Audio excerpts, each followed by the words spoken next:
से बड़े नेता हेट स्पीच देते रहते हैं। आपने देखा हेट स्पीच पर एक सजा भी हुई, सजा अभी सुनवाई के तहत रुकी हुई है, लेकिन सजा किसको हुई, पकड़ाया कौन ये भी आप जानते हैं, और कौन कौन नहीं पकड़ाया वो भी आप जानते हैं। रोज हेट स्पीच हो रहा है, रोज लोगों की मर्यादा भंग की जा रही है, समाज की मर्यादा पर सारा कुठाराघात हो रहा है, लेकिन कोई बोलने वाला नहीं है और किसी को आप पकड़ के अंदर कर देते। अब मुसलमान और हेट स्पीच, मुसलमानों का तो हाल ये है कि ये बेचारे दूसरे पर क्या हेट स्पीच करेंगे। मुसलमान को तो मुसलमान ही मिला हुआ है बेचारा। मसलकी झगड़े में इस कदर खुराफात बकते हैं लोग, इस कदर जबान को सख्त करते हैं कि अल्लाह की पनाह। ये बेचारे ठीक कहते हैं कि हम आपके खिलाफ नहीं बोले, आपके खिलाफ बोलने की तो हमको आदत ही नहीं है, हम तो मसलकी हेट में कामयाब हैं, है ना। हमसे सुनिए कि हम दूसरे मसलक पर कैसे कैसे अटैक करते हैं, है ना। बड़े बड़े आलिम और मुफ्ती जानवरों का नाम लेने में बहुत कामयाबी समझते हैं कि हम जानवर का नाम ले लिया और बाद में साबित करते हैं कि ये जानवर का नाम हमने इसलिए नहीं लिया था, उसलिए लिया था, है ना। तो ये हेट स्पीच का भी अजीब मामला है, अजीब तरीक़ाकार है, और इसके दरमियान हम और आप पिस रहे हैं, हम और आपको इसमें परेशान किया जा रहा है। और आप तो जानते हैं कि बादशाह की सबसे बड़ी कामयाबी क्या होती है। तो बादशाह की कामयाबी बाद में जानिएगा, पहले आप एक दीनदार की कामयाबी समझिए। दीनदार, आपको हमको अगर ये शौक हो कि हम दीनदार हो जाएं, दीन में मुखलिस हो जाएं, दीन में सच्चे हो जाएं, दीन के प्रति हम 100% हेल्दी विचारों और हेल्दी अमल से माला माल हो जाए, तो हमें क्या करना होगा, हर चीज में दीन का ख्याल रखना होगा। खरीदना, बेचना, पहनना, उतारना, खाना, पीना, सोना, जागना, जब हम हर चीज में दीन का ख्याल रखेंगे तो हम दीनदार होंगे। हम अपना हाथ बढ़ाएंगे तो हम सोचेंगे कि हाथ बढ़ाना दीन में अलाउड है कि नहीं, हम हाथ पीछे कर लेंगे, इसके मतलब हम दीनदार हैं। ठीक यही हाल राजनीति का है। राजनीति, इसका बुनियादी टारगेट है राज हासिल करना, राज की प्राप्ति। अगर राज की प्राप्ति टारगेट नहीं है तो राजनीति कैसी, काय की राजनीति। राजनीति का मतलब है कि कैसे भी हो राज मेरे पास रहे, हम राजा रहेंगे, राज मेरे पास रहेगी। इसमें जो कामयाब है उसकी राजनीति भी कामयाब है। और कोई जिंदगी भर हाथ पैर मारता रहा कि हम राजा हो जाए, राजा हो जाए, और राजा ना हो सका तो उस बेचारे को क्या कहा जाएगा, ये अभी बच्चा है, पप्पू है ना, ये बेचारा तो अब कुछ कर नहीं पाता। कामयाब तो हम हैं, हम राज कर पाते। अब जब राज करना ही मेरा उद्देश्य है तो हम उसको प्राप्त करने के लिए हर वो काम करेंगे जिससे राज हासिल हो जाए, है ना। हम कर रहे हैं, हमको कहां क्या बोलना, किसको धरना है, किसको पकड़ना है, किसके यहां छापा मारना है, किसको रुसवा करना है, किसको जलील करना है, कौन सा कानून लाना है। ये जितना काम हो रहा है सिर्फ इसलिए है कि हम राज कर सकें, राज मेरे पास रहे, और राज का मेरे पास रहना सुनिश्चित हो सके। यही आज की राजनीति का कमाल है। इसके लिए जो चाहे वो करें। अब सवाल ये उठता है कि आप कहिएगा कि सब तो आप बीमारी बता दिया, इलाज बताया ही नहीं। असल तो इलाज बताना है। हालांकि आजकल बहुत से डॉक्टर बीमार को पहले बीमारी समझाते हैं और बेचारा बीमार ऊब जाता है।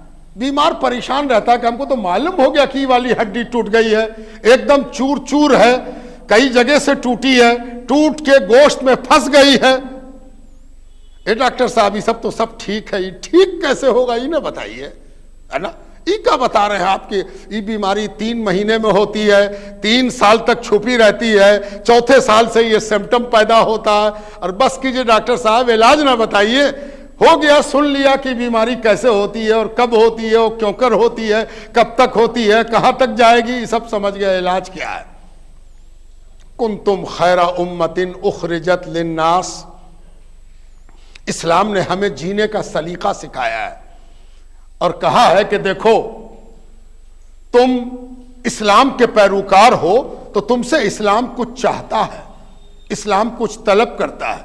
और इस्लाम का निशाना यह है कि तुम जहां रह रहे हो सिर्फ अपनी फिक्र ना करो, अपने देश की भी फिक्र करो, अपने मुल्क की भी फिक्र करो, अपने कानून की भी फिक्र करो।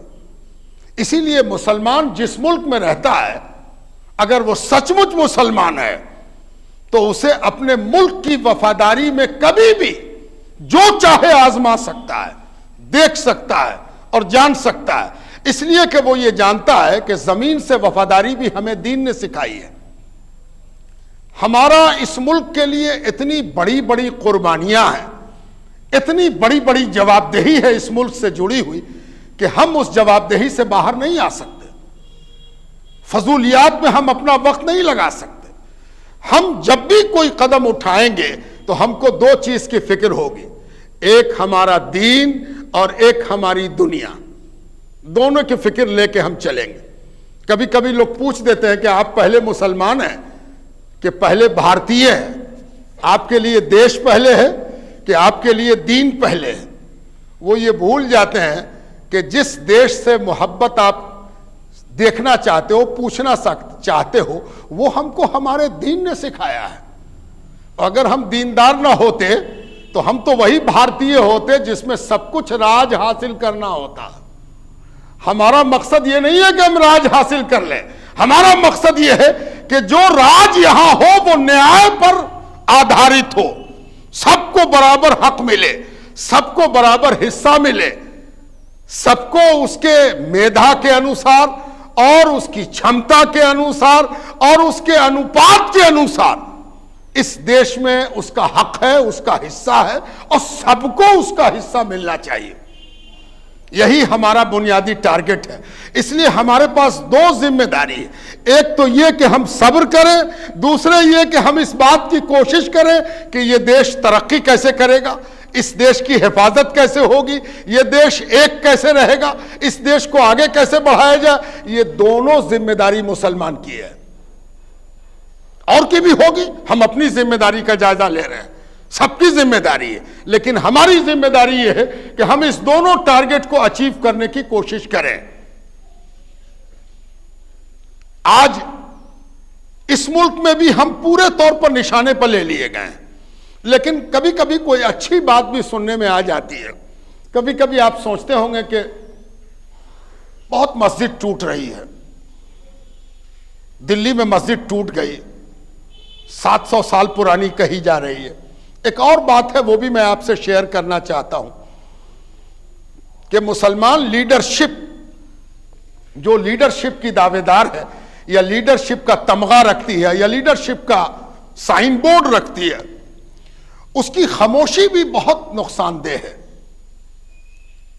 अपना हक, अपना दावा खूब जोर से बोलिए, बताइए, समझाइए। नहीं बोलने से एक किस्म की गलतफहमी सामने आती है। एक तरफ से मुसलसल झूठ बोला जा रहा, मुसलसल अपनी बात कही जा रही है, मुसलसल अपनी बात जपी जा रही है, और आपकी तरफ से कोई भी ऑफिशियल बयान सामने नहीं आता, जिसकी वजह कर आदमी भरम में पड़ता है, परेशान होता है। आप भी खुल के बोलिए, साफ बोलिए, सामने आके बोलिए, अपना दिफा कीजिए, अपनी बात कहिए ताकि अवाम तक बात पहुंचे। मसलन एक मिसाल आपको दे दे, अभी आप देख रहे होंगे कि ज्ञान वाफी जो एक मस्जिद है, कहां है? बनारस में, वाराणसी में ज्ञान वाफी की मस्जिद है। उसका हंगामा चल रहा, एक तरफ से बात कही जा रही, ये है, वो है, सर्वे हो रहा, फला हो रहा, चिला हो रहा, लेकिन आपकी तरफ से बात करने वाला, आपकी लीडरशिप से खुलकर बोलने वाला नहीं बोल रहा। उसको बोलना चाहिए, उसको अपना पक्ष सामने रखना चाहिए, वो बात सामने आनी चाहिए। क्यों नहीं बोलते आप कोर्ट में केस लड़ रहे हो, बहुत अच्छी बात है, वो भी तो लड़ रहा है, वो कोर्ट में केस भी लड़ता है और बाहर निकल के वो सब कुछ कहता है जिससे वो अपना फॉलोवर बढ़ाता है। आप अपने फॉलोवर को कुछ बताते ही नहीं, कुछ मालूम ही नहीं।